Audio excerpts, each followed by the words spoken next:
of these days I'll get the audio levels right on this. Anyway, how's it going, everybody? A little bit of a late start today for weekly news recap, mostly because the clocks went forward and I did know, but I'm using it as an excuse. So here we are. Anyway, we're going to look at the news from the 21st to the 27th of March 2022. So, excuse me. First up, CD Projekt Red have announced the next Witcher is currently in development. Not that anyone is exactly shocked or surprised that there's another Witcher in development, because of course there is. It made them a lot of money. Why wouldn't there be another one? So they have this teaser image, which is a lynx head, so possibly referencing the School of the Lynx. For the next saga, a new saga begins. The Lynx School does not actually appear in any of the Witcher games, and I believe is actually a fan-made school, so potentially they have brought on people for that, or maybe this is just a nod to them and it actually has nothing to do with the School of the Lynx. I don't know. Anyway, Witcher, a new saga begins. CD Projekt Red will not be using the Red engine for it. They will be using Unreal 5 instead. So the Red engine is what they use for Witcher 3 and Cyberpunk, but they are changing to Unreal 5. Probably makes sense since Cyberpunk was a bit rough when it launched anyway. So they are partnering with Epic Games for The Witcher 4, or whatever it ends up being called. And apparently this agreement covers not only licensing, but technical development of Unreal Engine 5 as well. This will help the next version of Epic's ubiquitous engine to be tailored for open world experiences. So Epic are getting something out of this as well. They're going to be making an open world game with The Witcher. You know, those games have a lot of content in them. So this will also give them knowledge to be able to put things into whatever the next version of the Unreal Engine will be, that it can be better suited for open world experiences that a lot of games and a lot of developers are tending to lean towards these days. Whatever happened to, you know, crafted, bespoke levels? They're always a lot more fun, in my opinion, because they can do more set pieces and stuff, but that's just me, I guess. Witcher 3 Wild Hunt was of course developed under some pretty tough conditions, so this is going back to the considerable amount of crunch that CD Projekt Red had to do for Witcher 3. They made some very vague apologies. It's true, they did make some very vague apologies about it, and they also promised it would not happen for Cyberpunk, and it did. It absolutely did. And now they're saying definitely won't happen for The Witcher 4, and well, we'll see. Give them the benefit of the doubt, I guess, even though we did that already for Cyberpunk. I guess we'll see how it turns out. We don't know a whole lot about Witcher 4 or the Witcher reboot or remastered. No, not remastered. Back with a Vengeance? I don't know. Whatever they decide to give it as a subtitle. Anyway, also announced is a follow-up game for Deliver Us the Moon. It's Deliver Us Mars. So they're going much, much further afield now, going to the red planet that's actually a blue planet. It's because NASA doctored the images to make it look redder than it really is. It's not blue either. I don't know why I said that. It's that their sunsets are blue, which is weird, and our sunsets are red. There's a weird flip there. Anyway, Mars. So Deliver Us the Moon was a kind of walking simulator puzzle type thing where you were the last ditch attempt to restart an energy supply station on the moon that was essentially powering most of the planet. They had somehow found a way to convert moon energy into something Earth could use, and Earth is going through a massive environmental problem. That's definitely not something too close to home. And in Deliver Us the Moon, they wanted you to go there and restart the station and see what the fuck's happening, why did the power cut out, and so on. What they're doing with Deliver Us Mars, dunno.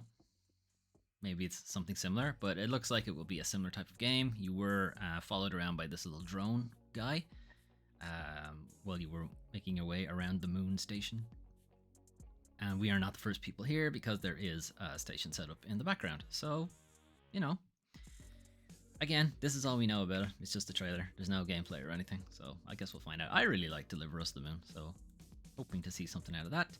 And big shock.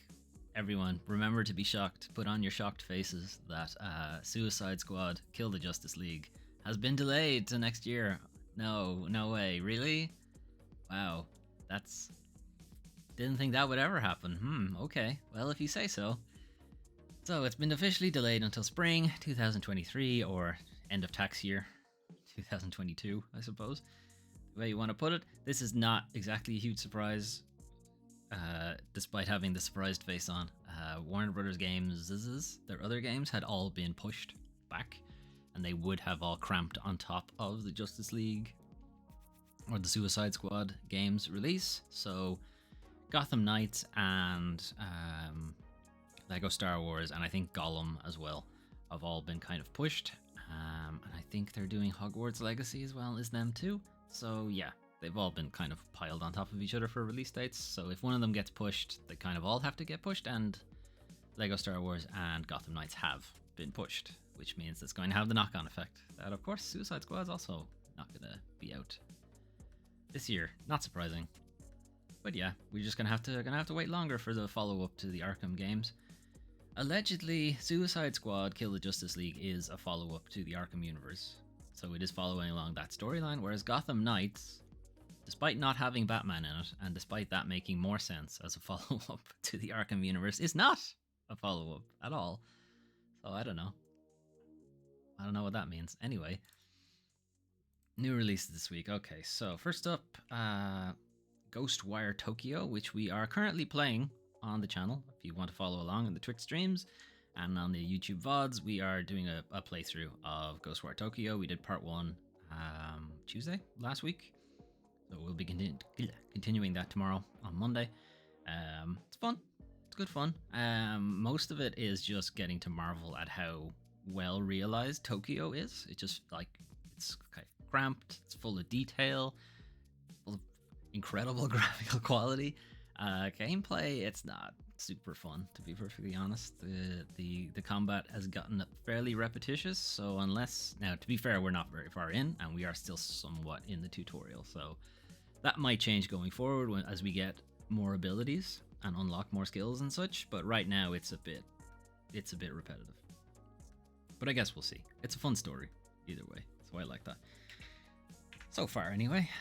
Also, Kirby and the Forgotten Land, out on Nintendo Switch. So this is the very first fully 3D Kirby game. So there have been like 3D Kirby games, but they've all still been locked to a 2D plane, whereas this is fully realized 3D world. So like the full-on Super Mario 64 treatment for Kirby. Whether that will see the exact same renaissance or not, I don't know. People are fairly raving about Kirby and the Forgotten Land. I'm not like a super Kirby fan or anything. Haven't played it either, but there is a demo if you feel like checking that out. I probably will myself too, and guess we'll see. I still haven't played Super Mario Odyssey, and that's sitting on my Switch, so I'm more inclined to play that, to be honest. But yeah, it looks fun, and Kirby is generally a kind of feel-good, fun, fuzzy, fun-feeling time kind of game. So yeah, nice and fun and colorful. Complete opposite. Maybe. Is it the complete opposite? Probably not. Tiny Tina's Wonderlands, which is a spiritual sequel somewhat to Borderlands, because it's like similar characters. Like Tiny Tina is a character from Borderlands. There was DLC where they did a kind of pseudo D&D campaign where Tiny Tina was the DM, and she was telling a story, and you were going through a sort of medieval fantasy version of Borderlands. And now they've just, you know what, let's just make that the whole game, basically. So that's Wonderlands. It's still very much the Borderlands formula, you know, despite it being medieval fantasy, it's still guns. You know, they're not swapping out guns for like swords and spears and wizard hats and so on. So it's still gonna be the Borderlands formula of build a bajillion guns, questionable dialogue and comedy in quotes. How much you want to put up with that is your own business. Borderlands 3's was quite grating. I didn't put up with it for very long, but I guess we'll see. Or you will, because I honestly have no real interest in playing it. A Memoir Blue was was shown off at a State of Play a good while ago on PlayStation. It's a kind of woman looking back at her life and, you know, formative memories that she has, and seeing how things may have gone wrong in her life, kind of thing. These are always really hard to explain because they're mostly more of an like evocative, like narrative experience rather than telling it like a cohesive story. It's a lot of like dream symbolism and that kind of thing. So hard to explain in a trailer. I get that. It's kind of like trying to sell perfume in a trailer without being able to, like, you know, there's no smell-o-vision. So it's not like you can tell what it smells like. So they have to come up with some bullshit to try to sell it to you. So, you know, it's the same deal when they try to sell a car.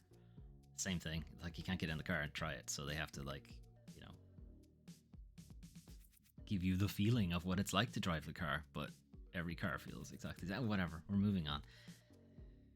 Tentacular is a VR game where you play a giant squid monster thing, I guess. You only seem to have 2 tentacles though, so I don't know. But yeah, you are like stranded in the ocean on this big island and you're trying to help out the island folk with your big giant tentacle arms that stick to things.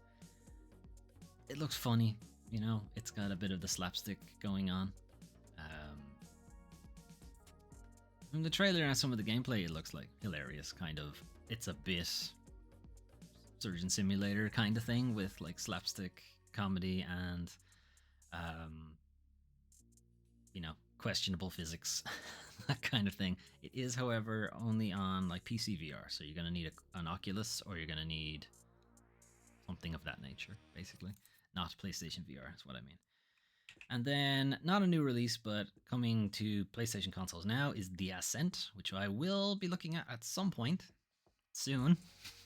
Maybe this week, maybe next week, but we'll be looking at it eventually. This is an isometric cyberpunk twin-stick shooter. You can think of it as like Diablo, but in the future and with guns. And you'll be close, I guess. But there is like a fair amount of RPG stuff to it, because you are like walking around and talking to people and gathering quests. And I guess that's Diablo, actually. You never mind. The Diablo but guns, I think, fits okay with it. This had been PC and Xbox exclusive, but now is coming to PlayStation. So yeah, cool. You can check that out at some point. Okay. It is now time to talk about the worst parts of video games. The video game industry. And not escort quests. Although they're very bad too. Okay, anyway. First up, PlayStation has opted to buy Jade Raymond's Haven Studios. So Haven Studios was formed last year when Jade Raymond left Google Stadia, left that sinking ship. And she formed Haven Studios with a bunch of other veteran developers to start building open world live service stuff. And PlayStation had a pretty decent investment in it. The amount wasn't disclosed, but I don't think it was a controlling interest. But they had a fairly decent amount put into it, and then because of that investment, Haven Studios had been working on an exclusive IP for PlayStation, and now it's been revealed that it is a live service world, but it's also been revealed that Sony have outright just bought the company. So they are now very much a first-party developer. So Sony's first foray into the huge Canadian games development scene. So this actually was more of a surprise to me than them buying Haven, was that Sony had no first party in Canada up to this point, which, yeah, thinking about it now, they didn't, but that seemed weird because there are so many companies that have Canadian-based developers. They're like Tencent, EA, Ubisoft, Microsoft, Nintendo, Warner Brothers, Activision Blizzard, Take-Two, Square Enix. So many of them have it, and it was kind of weird that Sony didn't. But hey, they do now. And the price of the acquisition was not disclosed. So again, their initial investment, we didn't know, and the full purchase, again, we don't know, because Haven Studios is a private company. They are not publicly trading, so they don't need to disclose that kind of stuff. So if they don't need to, they're not going to. It's a decently sized team, 60 employees. And it is the 18th developer to join PlayStation. Well, to join PlayStation Studios, the brand PlayStation Studios. It's not the 18th first party developer PlayStation has, or had. I mean, a few of them have shuttered. But that's not. I think it's not super surprising. The more interesting tidbit for me was this: that Sony actually never had a Canadian developer, and it wasn't something like I always just kind of assumed they did. They had some kind of partnership with somebody, and I suppose they did with Haven, but That was only last year. So that was weird, but yeah, they do now. So they've joined the club.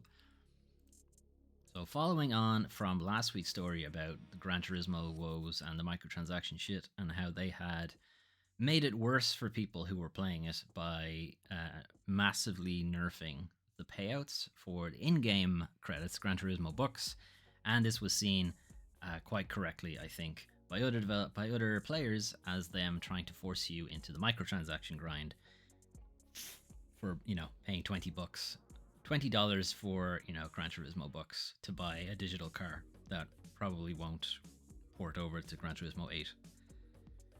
But anyway, so Gran Turismo 7 has been bogged down by microtransactions. Recent updates sees developer Polyphony Digital make progression even more grindy. So as a response to that, GT7 is a PS4 and PS5 game, but players can play it on PC using the remote play feature. What they did here is somebody made a script that results in AFK farming for up to roughly 650,000 credits per hour. That's about 15 million credits per day, or $150 worth of Gran Turismo bucks. So we have people so pissed off with the grinding and so uninterested in playing the game for the grinding that they have wrote a script to play the game for him to grind up this money. Are you seeing the issue, Sony, Polyphony? Are you seeing the problem here? Your game is so grindy and unfair and unrewarding that people have gone out of their way to build a script to do it for them. How ironic is it that the only method to get one of the high-end cars is to let an automatic script drive a sci-fi car around a fictional track? So much for the real driving simulator, indeed. Okay, so not great. Not a good look for Polyphony. Not a good look for Gran Turismo. That players would rather not play the game and have a bot do it for them than, play the game and get, what was EA's thing? A sense of accomplishment or something like that for having spent how many hours to grind up the money required to buy a car? Ridiculous. So, following on from that, Polyphony came back and they have now made a U-turn on what they saw as the microtransactions and the nerfing of payouts and stuff. So an upcoming update will address a lot of that stuff. So Gran Turismo 7 is implementation of some pretty grim microtransactions tied in with a protracted grind for in-game credits. After a half-hearted apology that asked players to take a longer-term view, Polyphony has seen sense to deliver a more fulsome response, gifting players with 1 million in-game credits, that's like one car, and outlining the near-term updates for Gran Turismo 7 that will address the problem. So we're not going to go through all of them, but a word you're going to see a lot is increase rewards, increase, so there's a lot of, okay, we'll give you more money for the races, and not only that, but we will provide more races that give out better pay and so on. They've also increased the wallet cap so that you can hold more money as well, so you're not forced to spend it so that you can have more. And also you will finally be allowed to sell your in-game cars, which was a big deal for old Gran Turismo games, because it was how you were able to afford new cars, is that you would essentially trade in the old car, then plus whatever money you had made on the circuit to get a new car, and then do the same thing and keep doing it over and over and over. You get the new car because it's a better car, which means you can compete in better paying races to get more money, and then trade in that car with your winnings to get an even better car, compete in better races, and so on. So when you build it up, and the fact is, Gran Turismo 7 didn't allow that. It didn't allow you to sell your car. So any new car you wanted, you would have to start from scratch every single time to get a new car, which obviously increased the grind dramatically. So yeah, this will be a pretty big change, and kind of something that should have been there right at the start. And to be perfectly honest, you should take the microtransaction thing and throw it in the bin, because nobody wants it. This is not why people play Gran Turismo. But anyway, we'll see how that goes. The update isn't out yet. It's promised in early April. We'll see how that is received by the Gran Turismo people. I'm not super into Gran Turismo, but I always keep an eye on these microtransaction kind of land grabs that developers go for, and just to see how they are received, because as long as there's still pushback on it, we're good. When people start going, yeah, that's fine, we're like, that's not good. That's not good at all, because they're just going to keep pushing. They're just going to keep pushing on that shit. But I guess this is good. This is a good response. So, big shock, Activision did something stupid again. So, Activision Blizzard is facing a new sexual harassment and discrimination lawsuit. This is piling on top of the ones they already have. This was filed by attorney Lisa Bloom on behalf of Jane Doe, who is a current employee of the company.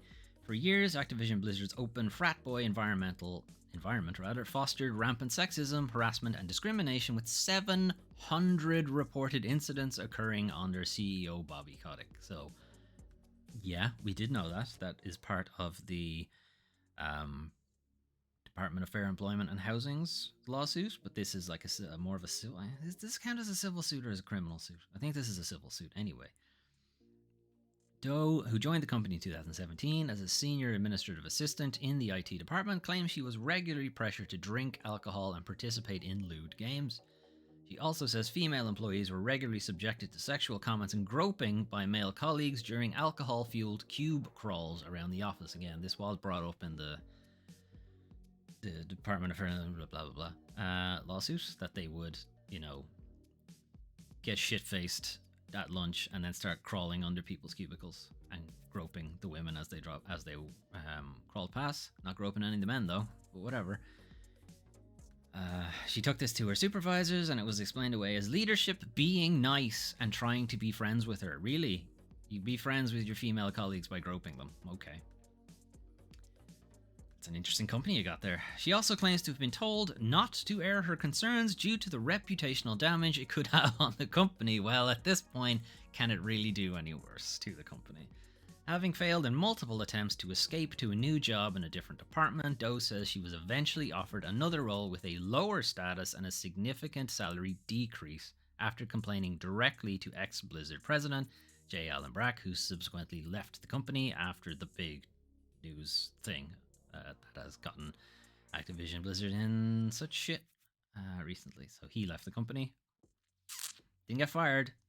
Got to keep his pension and such. Yep. Doe is seeking a number of court orders, including the introduction of a rotating HR department to combat conflicts of interest and the firing of Activision Blizzard CEO Bobby Kotick. Now, I don't think the court can force a company to fire somebody. I don't think they can do that, but they could possibly put it on record that she has standing for it or something like that. I don't know. A rotating HR department, though, sounds interesting. I don't think I've heard of that anywhere. Not that there isn't one anywhere, it's just that I've never heard of it. But that's an interesting concept. I'm not sure how it would work. Would everybody then need to have HR training? Which by itself is probably not a bad idea. But anyway, sticking with Activision, Microsoft says it won't object if Activision recognizes Call of Duty Studios' potential unions. So, group of Raven Software developers wrote an open letter to Microsoft CEO Satya Nadella to ask him, hey, could you, they actually asked him, could you step in and do something about the union busting shit going on? And their Microsoft's response was, we won't object if Activision decides to recognize the union. Not, we'll do something about the union busting. So it didn't exactly answer the letter. The company has said it will not object to union efforts. Workers asked Satya Nadella whether Microsoft has authorized Activision to rule on the recognition of the union. Raven workers also accuse Activision of using union-busting tactics to prevent their action and call on Microsoft to stop the campaign that is being waged against them, and Microsoft didn't answer that question. Microsoft will not stand in the way if Activision Blizzard recognize the union. That was it. I mean, there was more to it. There was a bunch of corporate legalese and shit, but that's it. That's all they said. They were, hey, have you said Activision can recognize us as a union? And are you going to do something about the anti-union stuff? And Microsoft went, if Activision want to recognize you as a union, we won't stand in their way. Which is not good, because they're going to be their boss soon. And they have a very wishy-washy Response to that. Doesn't sound good. It should be noted that I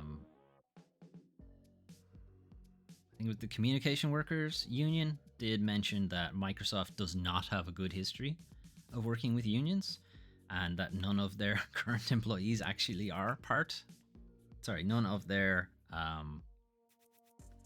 IT technical developers are part of a union.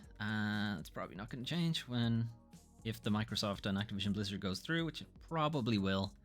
So yeah, not looking good for Raven Software. They're going to want to get that union in place before Microsoft take over. Okay, I'm going to finish with some dumb shit. So, Stranger of Paradise Final Fantasy Origin. Modders are doing some pretty hilarious shit to get around some performance drops. So, Stranger of Paradise is a fun game. It's Neo, but Final Fantasy. Or if you like, Dark Souls, but Japan. Or even more Japan. Dark Souls is, you know what I mean. It's that kind of punishing action RPG kind of stuff. Only, to be fair, Stranger of Paradise is much easier than those kind of games, unless you really whack up the difficulty. But an issue with the performance is that the hair tech that's going into all the characters, because they're probably using tress effects, which was the stuff they use for Lara Croft's hair in the Tomb Raider games. I imagine they've appropriated a bit of that. But the issue is it causes massive performance problems when characters with like big fur coats come in, or characters with very interesting hair. Final Fantasy characters are certainly known for their interesting hair, so modders have said, you know what, best way to get around this, make everybody bald. So that's what they did. Nobody has hair now in this mod, and performance is dramatically better. At least for that kind of thing. There are other like particle effects that are causing issues. The soul bursting, which is when your main character performs like a kill move, and it turns enemies into a bunch of crystals, and it's like a big progressive thing where they turn into crystals and then explode. And there's really, like, it's gorgeous particle effects, but yes, I can imagine that's going to cause issues for performance. So yeah, not surprising, but the lengths they go to do it, pretty funny. It's pretty funny that they're just, you know what, let's just make them bald. That'll work, that'll do it. Okay, one other thing. So this is the Skyblivion mod for Skyrim. So this is a fairly ambitious mod for the Skyrim game that is attempting to remake Oblivion, the whole thing, but with Skyrim engine, which is a bit nuts and has been, like, I think this has been in development pretty much for the entirety that Skyrim has been out, which is a very long time. It came out in 2011. So this mod has been in the works for a very, very long time.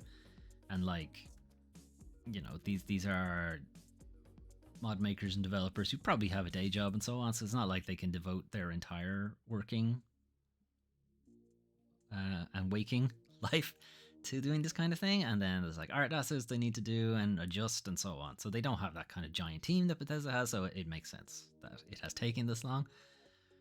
What is impressive is that they haven't given up at this point. They're just going to keep going. Like, Bethesda must have a cease and desist on the way for this. They must. Right? It's going to happen at some point. But yeah, nuts that they've just, like, they're remaking Tamriel, basically, in Skyrim. Like, there's a lot of very recognizable landmarks that are going in here. Like, I can't remember what it's called, but I have been there. I owned a house there at some point, you know, so there's a lot going in here. Some of it looks a bit better than others. Some of the texture quality could be better and so on, but for what they're doing, and remember, Oblivion is, like, can't be 20 years old, can it? Maybe? It's an old game anyway. So yeah, like, very impressive work, and obviously still plenty of time to go on it before Bethesda and ZeniMax and Microsoft decide to go, hey, stop doing that. Stop right now. We're gonna make an Oblivion remaster at some point, and we don't want you guys giving it away for free. So yeah, we'll see. We'll see how long it takes for that to happen. Okay, so who will we put in the background? Put Ghostwire? Put Ghostwire in the background. Why not? Okay, so that was the news for March 21st, 2022. So a new Witcher. Big shock, obviously. There was going to be a new Witcher. People love the game so much. It's been like... fucking bots. 1 second. Get this bot out of here. How do I do this from... Can I do this from OBS? Fuck. Okay. Anyway, yeah, so new Witcher, no one's surprised, really. Kind of expecting that was going to happen. The change of engine is a bit surprising that they're going to partner with Epic Games to do that. It has, in a follow-up story, has said that this doesn't mean that The Witcher 4 or whatever it ends up being called will be locked to Epic Games Store. That's not going to happen, apparently. I don't think they're under any obligation to do that because they're not... it's not that Epic Games bought them or anything. They're going into a partnership with them. And also, I don't think it's ever really brought up all that much, but CD Projekt Red own GOG.com, Good Old Games. They own them as well. So they're going to want to be able to put the game on their own video game store. So clearly that's not going to be exclusive to Epic. Whether it'll be a timed and such thing, we don't know yet. And again, development is still a ways off. Still going to be a couple of years before we see anything. Deliver Us Mars, we don't know a whole lot about it, but yeah, I'm interested in going back to that story. It was an interesting story, and I'd like to see where they go from it. Justice League being delayed, no shock there. All of their entire catalog got pushed like by 3 months, so everything's going to have a knock-on effect for everything that had been announced up to that point. All new releases. Ghostwire Tokyo we are playing through at the moment. Streaming out. Part 1 is up already. Part 2 will be up tomorrow. Sorry, Part 2 will be live tomorrow. The VOD, I don't know. It'll depend, because these are large videos, and I do local recordings, so they take a while to upload.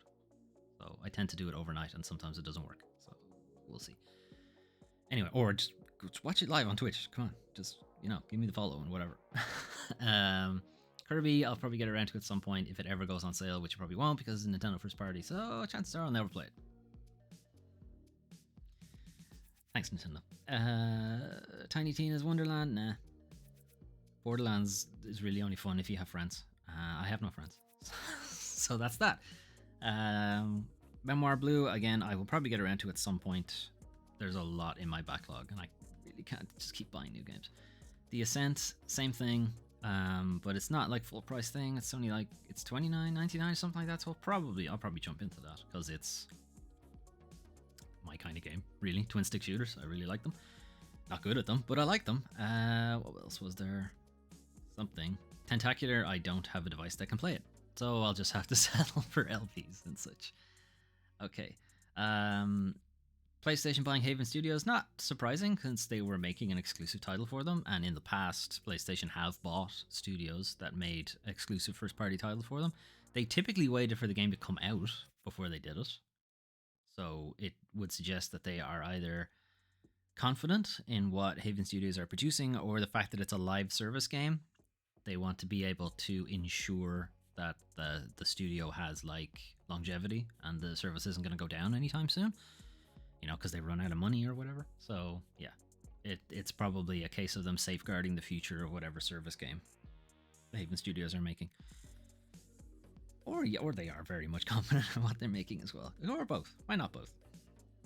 And Gran Turismo thing, I guess we'll find out. It is hilarious that they have made the game so grindy that people would rather run a script and have it do AFK instead of actually play the game. That's brilliant. Their patch, I guess we'll see, because it's not out yet, so we'll have to see what the exact numbers are and what changes they've made, and how onerous or how much they are trying to still protect the microtransaction market. We will have to see, because I imagine they won't push it up too much, because they're still going to want to be able to push people to the microtransactions. So it depends how generous it's going to be. And the 1 million credits they're giving out sounds like a lot, but it's not. It's like one car. Yay. What else? Activision have another sexual harassment lawsuit. I'm shocked. I'm kind of shocked there aren't more, to be honest. I'm surprised it hasn't all been roped into a class action or something. I don't even know. Is that a class action? Is that a criminal action? Sexual harassment would seem like a criminal thing, but I guess unless it's like full-on rape, then it's not. I said the or word now, so YouTube is going to bury this video, but here we go. And then Microsoft being hands-off about the union stuff. Again, not surprising. They don't have a great history for unionizing and union backing things. Dumb stuff. Making people bald in Final Fantasy is quite the response to get more performance out of the game, but okay, sure. I mean, most of the main party you're going to put under a helmet anyway, so that's probably not an issue, so it's probably more like NPCs and cutscenes, it's going to look weird. You know, with everybody being bald. But hey, it's just putting us back to the PS3 era where everybody was bald or had a ponytail, so there's no real change there. Just pretend it's still PS3.